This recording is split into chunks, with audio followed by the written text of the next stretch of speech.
on the total initiative relative to what we can do with more Border Patrol and more asylum officers. President Trump? I really don't know what he said at the end of that sentence. I don't think he knows what he said either. Yes! We have the safest border in the history of our country. All he had to do is leave it. All he had to do is leave it. He decided to open up our border, open up our country to people that are what he said. from prisons. Yes. People that are from mental institutions, insane asylum, terrorists. We have the largest number of terrorists coming into our country Okay, right now. no, this is not all good. Over the world, not just in Let's South go, America, Brandon! all over the world. They come from the Let's Middle East, go, everywhere. All over Brandon! the world, they're pouring in. And this guy. We begin tonight with a presidential debate, a debate perhaps like we have never seen before, ever. Before tonight, pretty much the whole political world believed President Biden really had just one job at this debate, to convince Americans that at 81, he's ready for another 4 years. And after the debate, early reaction suggests it is highly unlikely that he succeeded. With dealing with everything we have to do with, look. As President Biden appeared to lose his train of thought. What are both sides saying about what we saw tonight? Because Biden clearly having some struggles. Democrats largely admitting that they are disappointed in this debate performance, like you guys were just talking about. What do you say to voters who feel they are worse off under your presidency than they were under President Trump? We got to take a look at what I was left when I became president and what Mr. Trump left me. We had an economy that was in free fall. The pandemic was so badly handled.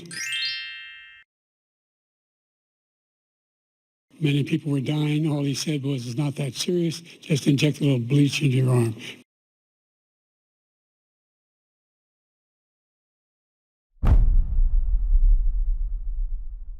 So we're working to bring down the price of around the kitchen table, and that's what we're going to get done. So we're working to bring down the price of around the kitchen table, and that's what we're going to get done.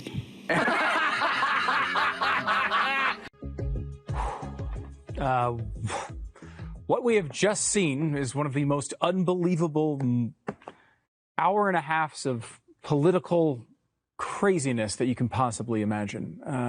I honestly leave that debate thinking as long as this man is in office, we are in serious danger. That is honestly how I feel after watching that. That was one of the most unbelievable things I've ever seen in my entire life. You know, guys, in the history of modern televised presidential debates, I don't think America has ever seen anything like this. I wrote down some adjectives, and I'm gonna just read a few of them off to you. It was the biggest train wreck of any presidential candidate ever. Britt is right. From the minute he spoke at the opening of the debate, he sounded awful. He started with speedy talk.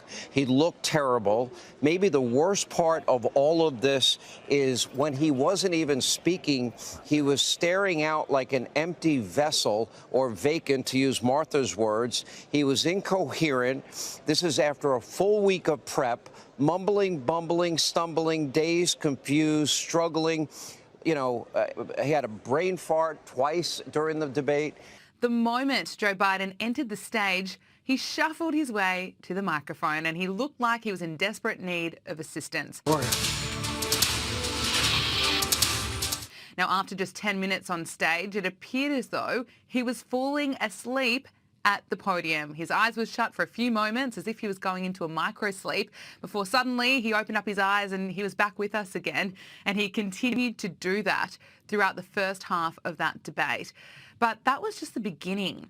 When Joe Biden started speaking, well, you know, that's when we really got into dangerous territory. He was referencing tax laws and he claimed America has 1,000 trillionaires. What I'm going to do is fix the tax system. For example, we have 1,000 trillionaires in America.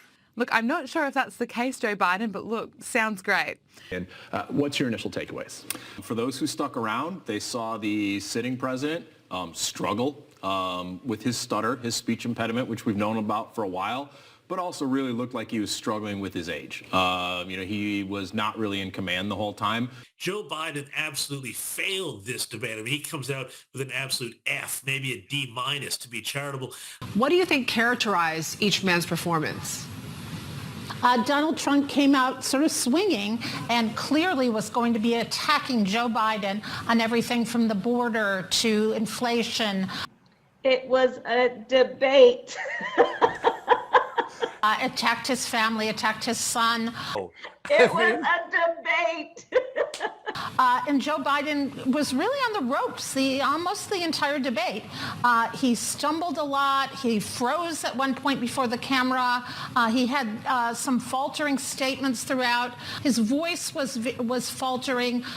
Some in the campaign say he has a cold, and that's why he was hard to hear at times. But certainly this is not going to help Joe Biden in terms of the concerns expressed by many. And I don't think there's any other way to describe it than this debate was an unmitigated disaster for President Biden. He had one goal in coming into this debate, which was to address the concerns about his age and his ability to do the job. And what he did was he solidified all of the preconceptions about him. He came across old and feeble-minded. It was a stunning, terrible performance by President Biden. The biggest thing I'll do if we defeat this man, because he wants to get rid of Social Security. He thinks there's plenty to cut in Social Security. He's wanting to cut Social Security and Medicare, both times. Joe Biden claims President Trump has a plan to eliminate Social Security. It's false to say Trump has specific planned cuts to Social Security. He just doesn't know what he's talking about. Thank you, President Biden. President Trump.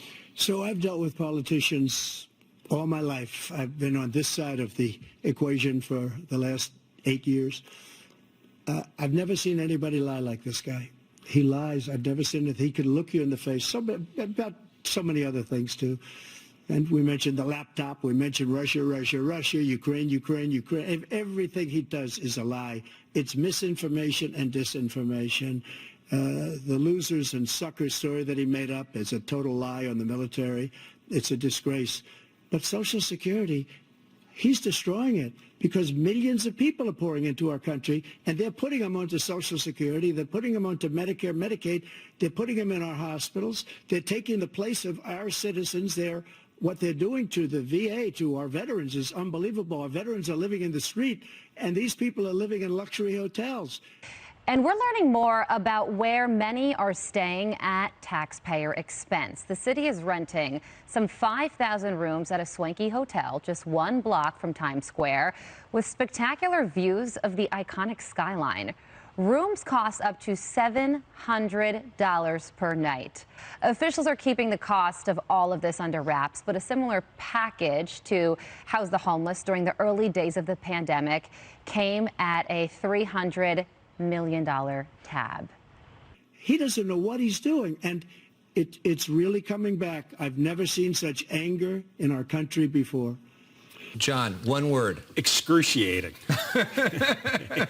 That was rough. Yeah. It was over in the first 5 minutes. Yeah. First reaction I had when I saw Biden was like, oh no, it's really, he's in bad shape. Yeah. I mean, he is in terrible shape, and they shouldn't have put him out there. This old, unfit individual who's president of the United States. We saw that on the debate stage today. The worst debate performance in modern history from Joe Biden versus the strength of President Trump. My one word is disaster. And the private conversation that's been happening for months about potentially replacing Joe Biden at the head of the Democratic ticket will now become very public very soon. I thought that Donald Trump brought his A game. Yeah. Donald Trump was dialed in. Yeah. Donald Trump had an answer for everything. But I kind of knew that was coming. I saw him 2 weeks ago during an interview I had with him, and I was pretty impressed. They should have said, he's sick tonight. We'll do this tomorrow. That was tough. Your one word and your big takeaway. Sad with an exclamation point. I think you're right, Sean. President Trump was focused. He was funny. He was dominating, yet relaxed. I love the line when he said, when Joe Biden brought up retribution, President Trump said, it's not about retribution. My retribution is success. He wants to get back to where we had a secure border versus this open border, where we had safe streets versus this record crime under Biden, where we had $2 gas versus $4 gas for American families, and where American families had stable prices versus this record inflation. Now, Drudge Report is saying Operation Replace Joe Biden. That's not good. The Border Patrol Union has come out and said, to be clear, we have never and will never endorse Joe Biden. Politico has a piece out right now saying Biden is toast, calling it now. Biden stumbles and rambles in the opening debate. Operation Replacement, 130 days. The Democrats that I know that were texting me are in a state of complete, they are stunned at how bad this went for him tonight. But, I wish it weren't so. It was almost like I was waiting at times for somebody to just throw in the towel. I thought President Trump was masterful. Billions, about $40 billion already being invested and being built right now in the United States, creating significant jobs for Americans from all over the world. For Americans from all over the world. Here's the deal. There's a lot of young women are being raped by their in-laws, by their spouses, brothers and sisters. It's just ridiculous. Guys. Bizarre. I mean, the only word for it is bizarre, right? I mean, what is, sometimes he's mumbly and confused, but kind of know what he's getting at. Depressing. Sad's a good word. But this is hard, beyond comprehension. Unrecoverable. He cannot go on. That's it. Those were the moments. I don't care. It wasn't a one-off. He can't keep the facts straight in his own head about something as simple as abortion versus illegal immigration. He had his rehearsed lines, and like a robot, Emily, he got a glitch that wasn't fixable without the handlers. My word association with that clip is medical. This is medical. For all of the conversation about Donald Trump and the 25th Amendment during his presidency, I mean, that has to be seriously on the table. My phone really never stopped buzzing throughout.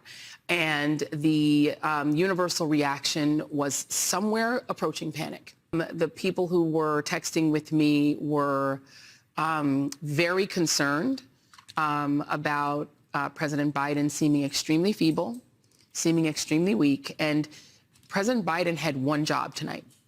His job was to calm his party, to make them feel that, yes, I can do this. I have 4 more years in me. I have the ability and the stamina and the strength to do 4 more years. He did not do that. He did the opposite of that. He made them more panicked. The people who were texting me were even more panicked. They actually expected it to be better than it was. And now they're in It was a no mas moment. It's over. It's done. He is too weak. He is too frail. He is a cognitive mess. He is not strong enough for what is the most difficult, toughest, hardest job on the face of the earth, to be the president of our country. This is serious. It is significant. And I don't know how this plays out from here. To Donald Trump's credit, on the other end, he was dialed in. He did not take the bait. He took all the slings and arrows, the rehearsed lines of Joe Biden. He let it roll off him like water off a duck's back. And he stayed on message and was extraordinarily effective on pretty much every issue of substance they talked about. This is a historic night at a level that I can't even measure tonight.